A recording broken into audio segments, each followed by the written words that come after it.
What is up guys, Wraec is here with a new video, and today I've got something really special for you guys.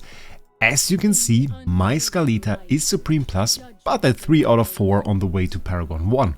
And if you have no idea what Paragon 1 is, Paragon is basically the upgrade state, the ascension after Supreme Plus. And that is Paragon 1, 2, 3 and 4, 4 being the highest in the game. We are going to Paragon 1 today. And well, to unlock it, you need 25 Supreme Plus heroes. There is no info in the game somehow telling you that, I don't know. But once you have 25 Supreme Plus heroes, you can see it just pops up down here. You can upgrade your heroes like normal. Usually it would say like it's already maxed or something like this. It is pretty cost intensive. For Hypergen or Celestial heroes or for regular S tiers, you need 6 copies. Or if we check out an A tier, let's check out Arn, it's 45 copies of him. So quite expensive. But today we are focusing on Scarlita. Insane hero, I love her. On my live stream some people titled her the Queen of Yeet, because once she hits an enemy and basically finishes them off, the enemy just flies straight off the map, and that is pretty crazy. We are at 15 down on our pity timer. We need one more copy of her. Afterwards, I thought about going for Dionel, but we'll probably go Rainier because I already have 2 copies of him and just think, okay, let's get the other 2, make him Paragon as well, and then we'll go for Dionel. So, let's see what we can do today. I hope we can do the double, but yeah, let's see if we can get our last Scarlita copy. On this one, it would still be early. On the next one, that is the guaranteed one. Let's see. No luck. But there she is. Scarlita, our last one. The last one we need, and that is indeed quite nice. Nothing other in there, but we can switch our hero now to Rainier. And that means it's not really super useful to make Rainier a Paragon hero. He doesn't deal that much damage, but we like the fancy stuff, I guess. So let's go. Let's see if we can get that. If I get the double now, that would really be crazy. We didn't get the double on Scarlita the whole time, but yeah, it would be crazy. We get the essence all the time. That is what we get. We get the essence. Okay. We have 5 more, so let's just go ahead to singles. Maybe we can get another copy. I mean, now we obviously can't get a double on singles. Doesn't make much sense to do so. But would be crazy if we got another one. And, okay, nothing. I think we have to do some more summons on Rainier. But for now, let's hop and see what our Scarlita does. Our first Paragon hero. Let's click it. And as you can already see, Supreme Plus, and we go to the blue Paragon crystal, the Paragon 1 crystal with the crown there. And we get a little bit of stats down below on the base stats. That is not really a whole lot. We get a bit of proficiency. Proficiency helps us deal more damage. Bit of defense, not like it's, if you see that's 60k HP. It's not really a whole lot. For PvP though, we get rivalry stats. Rivalry and basic stats can be added together, but only the following modes: Arena. So those stats are only for Arena, and we'll take a look at them in a second. Let's do our Ascension now. And there it is. Paragon 1, 482k. 496k to be precise. And there they are, our rivalry stats. Energy region reduction. Additionally, increase energy region reduction in the rivalry mode. Every point of energy region reduction reduces the amount of energy your target recovers by 1% when receiving damage from the unit. That would actually be a cool stat. Not really on Scarlita though. Scarlita is more of a finishing type hero. If you have somebody like Iron, I guess that would be pretty cool, because you immediately deal damage to the enemy. So you can really reduce the energy they regenerate. With that. For Scarlita, you first only have shields, so when she comes down, most of them will already have their ult. Energy on hit in the rivalry mode. The unit recovers by 1% when receiving damage. Well, same for that. We don't really receive damage at the beginning, so that is the thing. Debuff focus. Every point of debuff focus increases the duration of most debuffs inflicted by the unit by 1%. So if we have some debuffs, magic, defense debuff, that is indeed quite cool. Resilience reduces the duration of most debuffs inflicted on the unit by 1%. So we have them like in pairs, I would say. Damage boost, damage reduction. So damage boost, I mean Oh my god, I wanted to say that is pretty easy, but that is a long text. When dealing damage, the damage multiplier is calculated based on the difference between the unit's damage boost and the target's damage reduction. Damage multiplier is 100% by default, and every point of difference reduces or increases the multiplier by 1%. That was a long text. That was a long text. So, what they basically say is we have this damage multiplier, it is 100%, and in the case of this unit, we would basically have a damage reduction. So, the damage we receive would no longer be 100%, but it would be 94. And let's say the enemy now has 10% damage boost, then this gets lifted from 94 to 104%. So those two stats are calculated with each other when you get hit or hit an enemy. So, looks pretty fancy. We get the new frame here, but I would say we need some gameplay tests on this one.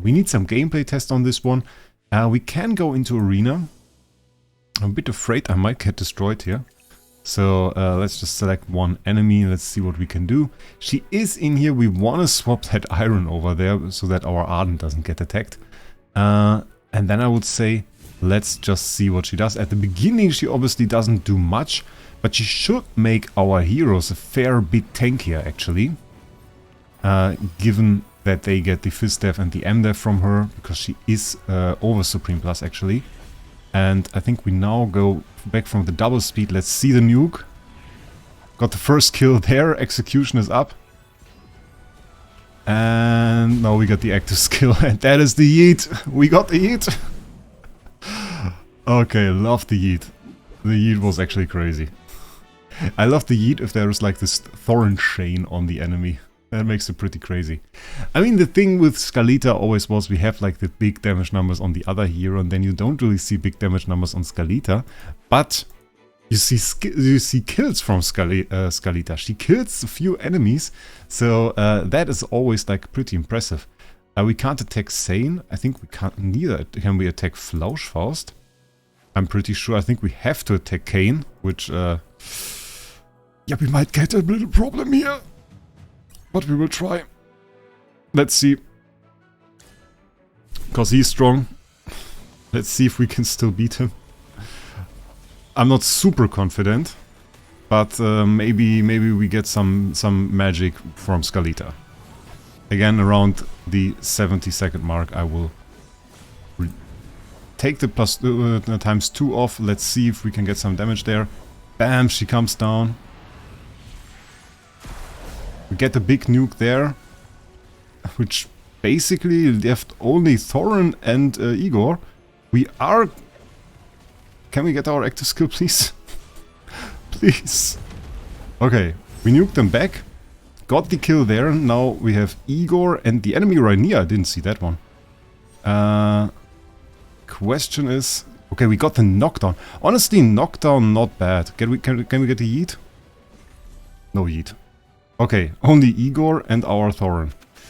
Yeah, we will see. I'm not that confident about our Scarlita here, because she has the slight problem that she is nearly dead. Yeah, Igor will now do his Igor things, which is basically sitting on top of one of those gravestones and giving us a whole lot of problems. So, yeah, that was quite sad. We got a lot of Scarlita action there, but she really didn't tank that much, which is always something that surprises me. She has very good defensive stats. It's just that she doesn't survive a whole lot. So, if Haradir here, I think that would really be a stretch. that would really be a stretch. We can attack Shrimp or Aurum. Let's start with Aurum, we just lost, so maybe we can get a win here. Yeah, and my team not having any healers is sort of a problem then. Okay, let's go to ×2 because we need to wait like 15 seconds for her to start doing something. And like the only heal we have is at the beginning when we get those shields from Scarlita. So this time around I want to see some yeets. Hope we can get there. Okay, we got a bit of a yeet. Dybala got nuked over there. The initial hit she does when she comes from down from the sky. That part is always also quite impressive. I see that often killing... Oh, we got Potato there. We attack Potato. That is, I see that often killing like a Vala or something, because she just gets immediately targeted and hit. Okay, we again have an Igor, our new arch nemesis, by the way. Crown, quite kind of cool. And let's see. Let's see if we can win this. These shields here already saving Arden. Already got 2 kills. Again against an Igor. Maybe we can smite him with Divine Might. Kill him. Come on, Scarlita. And there we have it. Scarlita slamming him. I like her knockdown, honestly. I didn't really consider that before. But we saw it in the last fight where we lost against the Igor. She has this knockdown. And this knockdown, honestly, is quite good. It's not bad at all. What do we have here? Okay, that is... Oh, that is the other version of my team on a higher level. Not super confident about this one, because here we have, like, more weapons in general. We have Damien, so it's pretty offensive with the ultimates. If we ever needed some clears from our Scarlita, then it would be on this one. But as you can see, we already pretty much dead, so without her true damage, I don't think Scarlita can do very much here. And my assumption proves to be right. We at least got another active skill from her, even though it was interrupted in the middle. And in this situation, she dealt the most damage. And I mean, it was a bit of an unfair situation, because we pretty much got destroyed. Is that Paragon? Do we have Paragon here? No, it's not Paragon, I think. But we are going to do that pretty soon, because I am planning to upgrade my Carolina to Paragon, and I hope it will be kind of fun. Let's do one more attack. Let's see if we can find somebody. We can attack Mihawk, I guess. Could attack Itachi, but yeah, I think I know how that will end. Baiting the Vala again. We have again an Igor there. And yeah, the good thing about Scarlita is like really the early defense. Then you get come to the point that the first 15 seconds of the fight are over. You get the big smite. You can get some finishing power on some tankier heroes, where you can just nuke them off the map. Where you, for that though, you need the +10 weapon. That was crazy! Oh my god, that was so bullshitty! That was so bullshitty! Oh my god. No. Not again against Igor. Not again against Igor. He has so many... Oh no. Look, he has so many gravestones. He has so many gravestones. No! Okay. That was... This fight was not alright. Like, he basically got a perfect ult there. Killing off most of my team.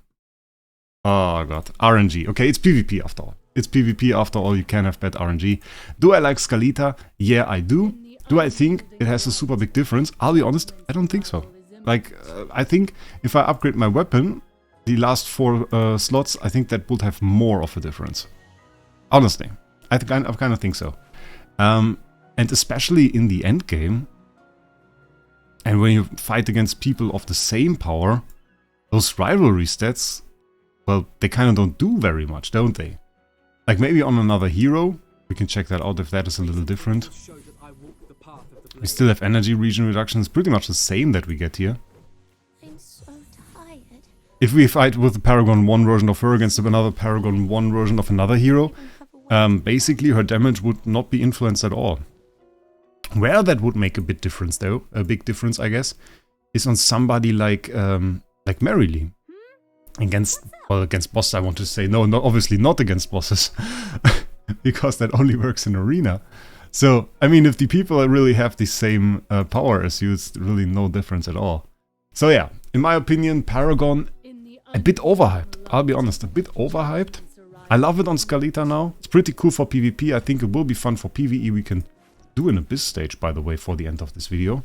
We are already pretty close to that. Let's just do single Abyss stage. There is Potato. We just fought him. We're already here at the Abyss, so let's try Scarlita in there. Let's see if she can do some funny stuff. And yeah, I also use her on this team. The advantage of that is obviously the faction bonus, because we get to the 3-star faction bonus, which is pretty good. Let's see what she can do in this one. And yeah, but overall, I mean, this is not arena, so the rivalry stats don't work, and then we have like a pretty minor increase to the attack. And we got a nice heat there. So that is pretty good. And we have the nice animations. But we also had that on Supreme. So, yeah, really the difference is a bit hard to notice. It's not like a weapon upgrade. But I got good damage out of her, so that's pretty good. And I think that's about the conclusion for this video. So don't be overhyped for it. I wouldn't really rush it, to be honest. There are bigger upgrades, go for a weapon or something like this. I think this is way more important. And till then, it will be fancy to look at. We will do a few more. We will see what the top end of all of this is. And that will, of course, take a few weeks. So maybe subscribe to the channel if you want to. And with that, I wish you a great day. We'll see us in the next one.